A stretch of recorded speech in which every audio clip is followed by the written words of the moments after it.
Bienvenidos de nuevo a Galaxia Sonora. Continuamos con esta emocionante historia de The High Republic en la oscuridad. El Padawan Reath Silas sigue atrapado en una estación espacial abandonada, enfrentando secretos oscuros y desafíos que nunca imaginó. Si te gusta el audiolibro, no olvides suscribirte y darle like para que más personas puedan unirse a esta aventura. Además, no olvides que puedes seguirnos en Instagram, el enlace está en la descripción. Vamos con el siguiente capítulo. Capítulo 16. Un hotel de lujo en Coruscant hacía que los lujos de otros planetas parecieran trapos y cenizas. En el Hotel de la Lisandre, las habitaciones estaban situadas en los niveles superiores de los edificios más altos y disponían de plataformas de aterrizaje, piscinas para bañarse y droides mayordomo que servían los mejores platos, vinos y postres. Afi, que se pasaba la mayor parte de la vida en su cama diminuta y básica de la nave, estuvo 5 minutos seguidos acariciando las sábanas de seda de aquella cama gigantesca. Las camas son de este tamaño obligatoriamente, señaló Scover mientras los droides mayordomo colocaban sus cosas. Son extremadamente grandes para la mayoría de las especies humanoides, pero si fueran más pequeñas, no serían lujosas para un higorano, y un trodatome ni siquiera cabría. Afi se dejó caer hacia atrás en un nido de almohadas, disfrutando de aquella suavidad a la que no estaba acostumbrada. De acuerdo, no estás impresionada. Entonces, ¿por qué te molestas en quedarte en un sitio así? La casa de Scover era agradable, pero nada ostentosa, y ella siempre era muy cuidadosa con el dinero. Hay industriales y políticos importantes que se alojan en hoteles como este, sobre todo aquí en el Distrito Federal, respondió Scover. Puede que sean nuestros futuros clientes. Podré organizar varias reuniones en el club que hay unas plantas más abajo. Te dejo a ti lo de encontrar la excusa perfecta. No era una excusa, sino la razón verdadera de Scover. Afi lo sabía, pero pareció una broma y provocó que Scover sonriera y revolviera el pelo de su hija adoptiva. Convencida de que Afi estaba contenta, Scover decidió irse una hora después para empezar a trabajar en alguna de esas reuniones. Afi se quedó estirada en la hamaca antigravedad del balcón varios minutos después, fingiendo que miraba las nubes que flotaban justo a la altura de la vista. Casi distraídamente, alargó una mano y dio un golpe al control remoto que puso a todos los droides mayordomo en modo inactivo. En cuanto los ojos metálicos de los robots se oscurecieron, Afi se puso de pie de un salto. El corazón le palpitaba con fuerza y cruzó la suite a toda prisa hasta llegar al armario en el que Scover guardaba las cosas. Puede que sea la peor hija que haya existido nunca, pensó Afi mientras tomaba una de las tablets de Scover. Debería confiar en ella, no debería fisgonear sus cosas. Mientras pensaba esto, sus dedos introducían hábilmente una de las contraseñas de alto nivel que Scover había compartido sin pensárselo 2 veces.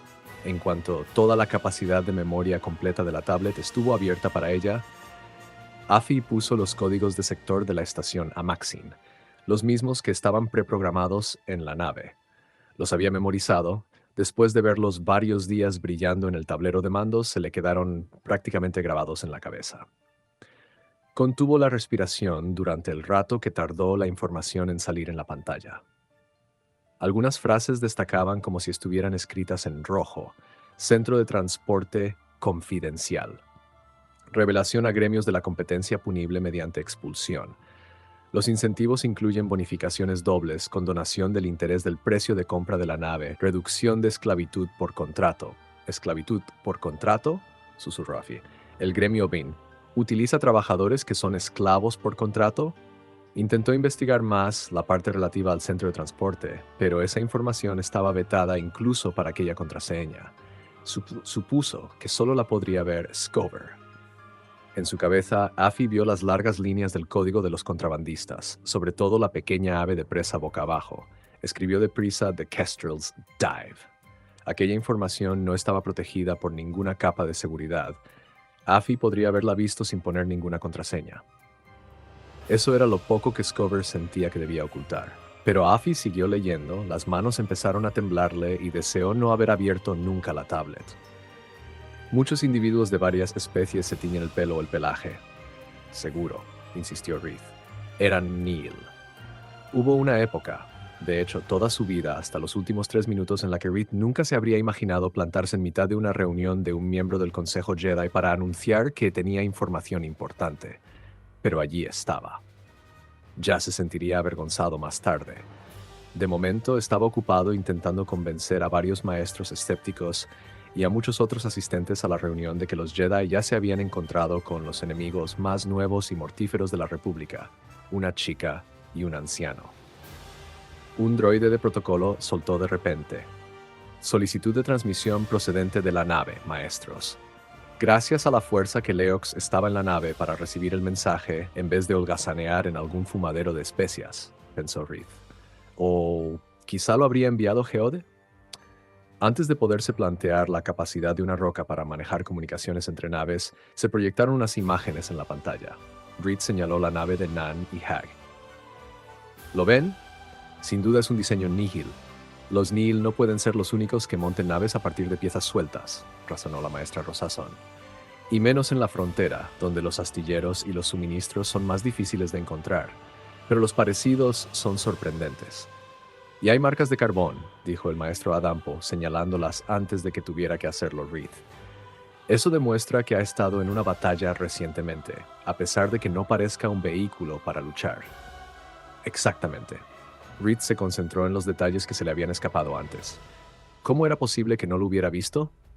Esta unión de aquí es una versión extraña de una cámara de descompresión, pero si estuviera adaptada para trabajar con otras naves en lugar de con una estación.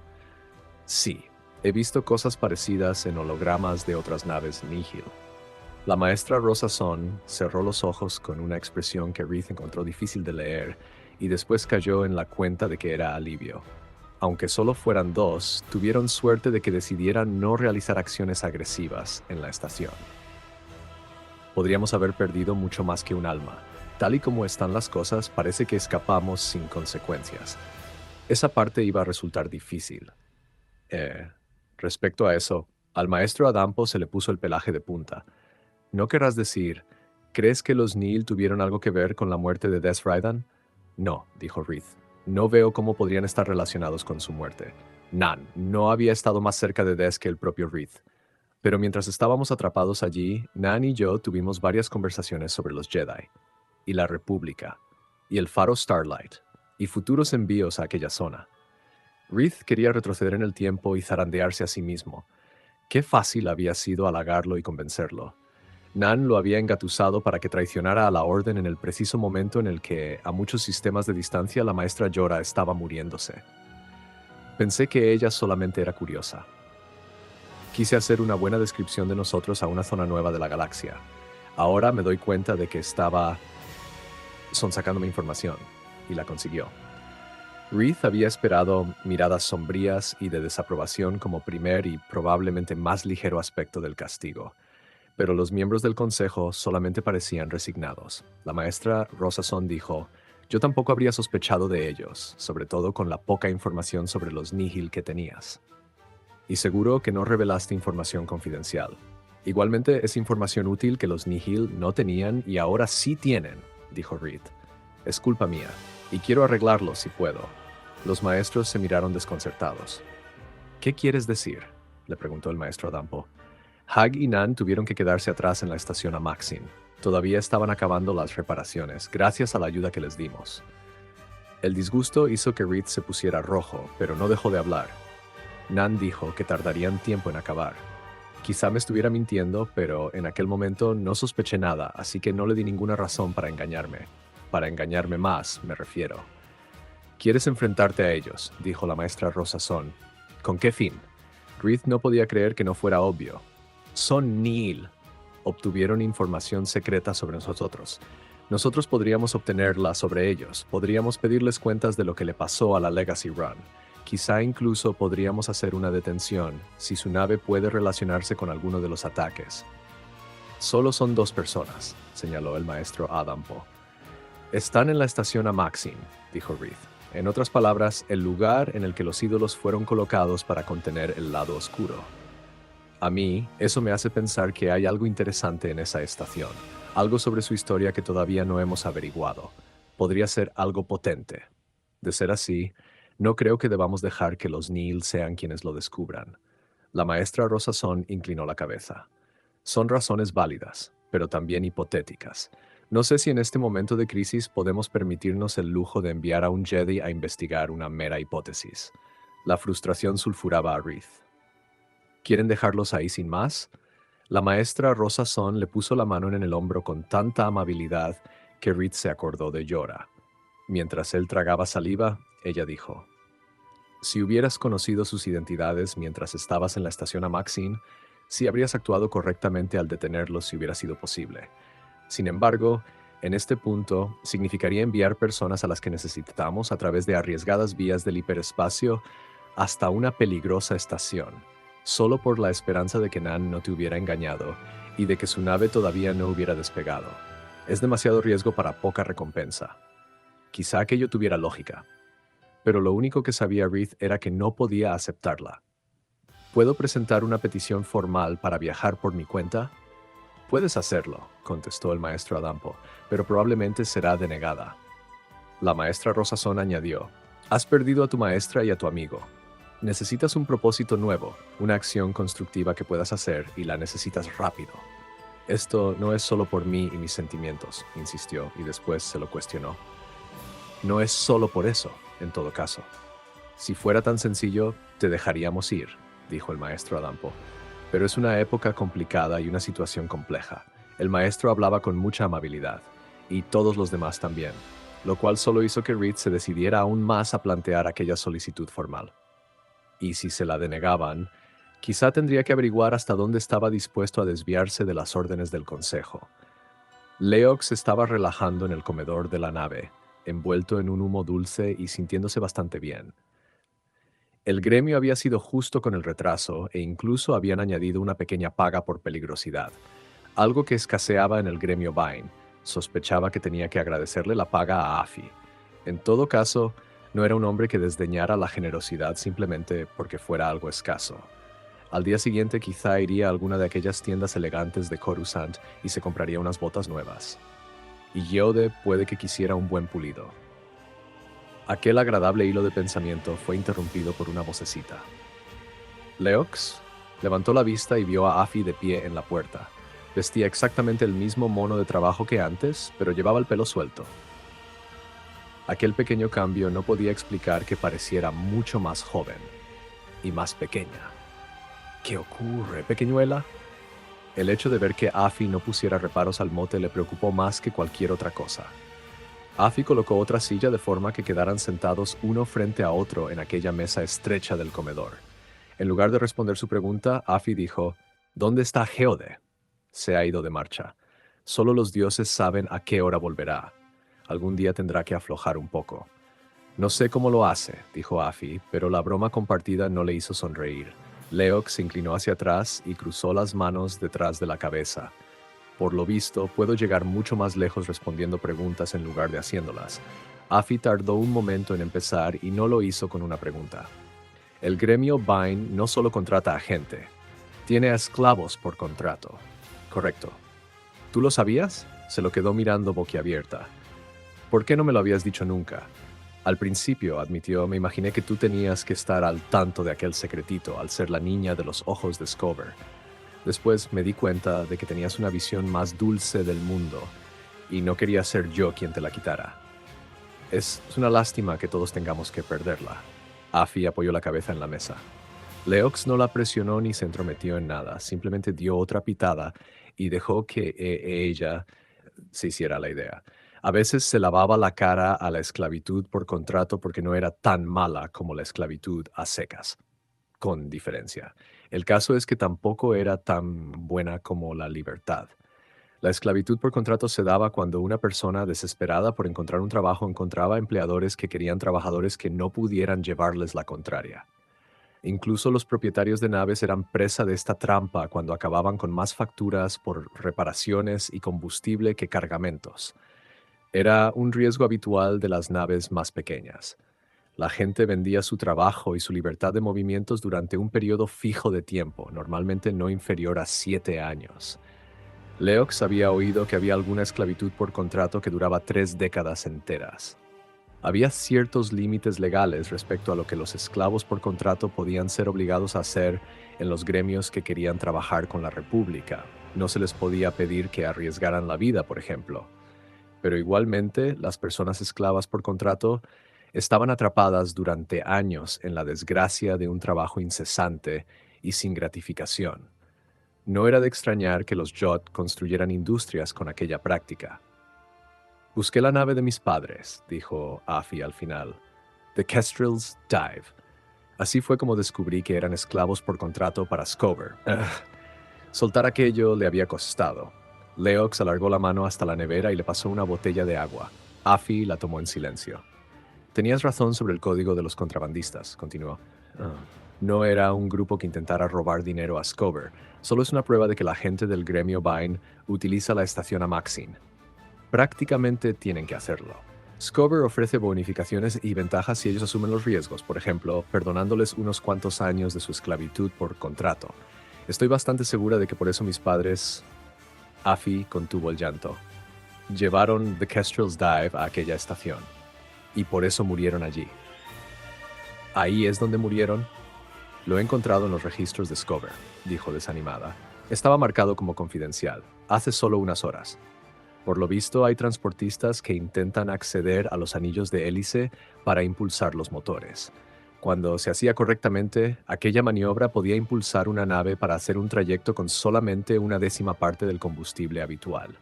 Eso elevaría muchísimo el margen de beneficios. En cambio, si no se hacía bien, y era difícil hacerlo bien, podía hacer trizas una nave. Por la cara que ponía Afi, sus padres debían haber cometido aquel error. Oh, vaya. Leox movió la cabeza. Siento mucho que tuvieras que enterarte de esa forma, o de cualquier forma en realidad. No, contestó Afi con ferocidad. Eso no. Odio saberlo, pero a la vez me alegro. Solo tienes que acostumbrarte a llevar ese peso. Afi asintió. Leox chocó su propia botella de agua contra la de ella, y por un momento lo único que se podía hacer era asimilar lo que había descubierto. Orla sintió que romper aquel trance profundo era como resurgir de aguas negras. El aire y la luz la invadieron.